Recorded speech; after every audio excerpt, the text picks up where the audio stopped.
ذکر حسین ہوگا اب چوک چوک پر، ارے تیرا یزید ہے میرے جوتے کی نوک پر،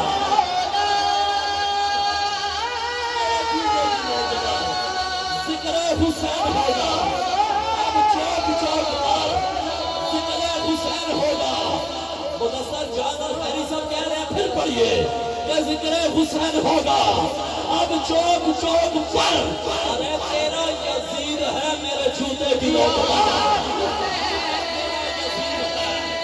میرے جوتے کی نوک پر، ارے تیرا یزید ہے میرے جوتے کی نوک پر۔ میری امت کی مغفرت کی دعا کرنا، بیٹے فرما بردار ہو تو وہ مستجاب الدعوات بنتے ہیں، خدمت سے رب ملتا ہے۔ دوست، ماں باپ کی قدر، ماں باپ کی زندگی میں قدر کرو گے تو قدر بحال۔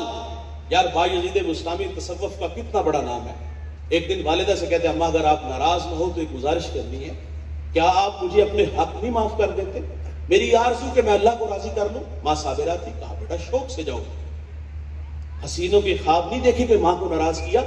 ماں سے رخصت اس بات کی کہ میں نے اللہ کو راضی کرنا ہے۔ جنگلوں میں، بیابانوں میں، ویرانوں میں، غاروں کی تنہائیوں میں اس کی یاد میں تڑپا، اٹھتی بیندی ٹردی پھردی، ستیاں تے جاگ دی، نام جپ دی روتے کھپ دی، ویہ سر اسراگ دی، نام جپیاں قرب ملدا، نام دی کر پوری سام، شیشی وچ کستوری جے کر پھر ضرورت کا۔ 12 سال بستان کے جنگلوں میں تڑپنے والا فرماتے ایک دن میں سفر میں تھا تو سرے راہ گھر آیا، جی چاہا کہ ماں کی قدم بوسی کرتا چلو، سردیوں کی ٹھٹھرتی راتیں ہیں، فرماتے دستک دینے لگا تو آواز با یزید ٹھہرو۔ ماں کو اگر سکھ بھی نہ دیا تو دکھ بھی نہ دو۔ ہمسائے نے آواز دی، فرشتے نے آواز دی، بھائی جان کی آواز ضمیر کی تھی۔ اس احساس نے روک لیا کہ ماں جب بیدار ہوگی قدم چوم کے منزل کی طرف بڑھوں گا۔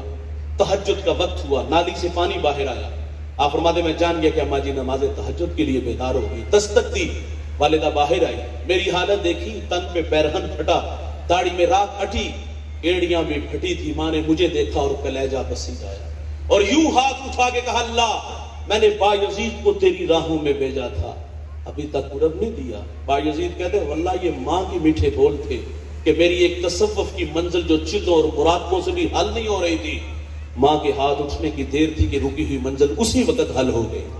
آپ فرماتے اللہ میں تجھے جنگلوں سے ڈھونڈ رہا ہوں، تو میری ماں کے پاس رہتا ہے۔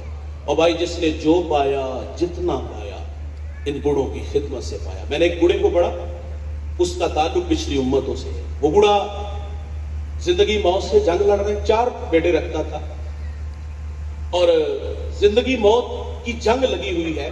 اور سنیے گا، ماں باپ اور اولاد کے مابین رابطہ جو ہمارے مشاہدے میں چل جائے اتنی دیر رہتا ہے جتنی دیر تک ہم ان سے اپنی ضروریات پوری کرتے ہیں، پر پرزے جب ہم نکالتے ہیں نا تو پھر ماں باپ سے ہمارا رابطہ تقریباً ختم ہو جاتا ہے۔ بڑھاپے کی امتحان ہے اور اس سے بڑا امتحان کہ بندہ نوالا توڑ کے منہ تک نہ لا سکے، قدموں سے چل کے واش روم تک نہ جا سکے۔ اولاد کے کندھوں پہ جب ماں باپ کی خدمت آتی ہے تو اکثر بیٹے راہ فرار اختیار کرتے ہیں۔ میں معذرت سے کہوں گا ہمارے پاس بھی آتے ہیں اور آگے کہتے ہیں مول صاحب دعا کرو اللہ ابا جی انہوں پردہ دے دے، وہ عاشقوں کی طرح خدمت کرو، تمہاری خاطر پردیس کے دھکے گائے، تمہاری خاطر فیکٹریوں میں اتنی محنت کی، آج ان کی باری ہے تو ایک ہفتہ بھی خدمت نہ کر سکے۔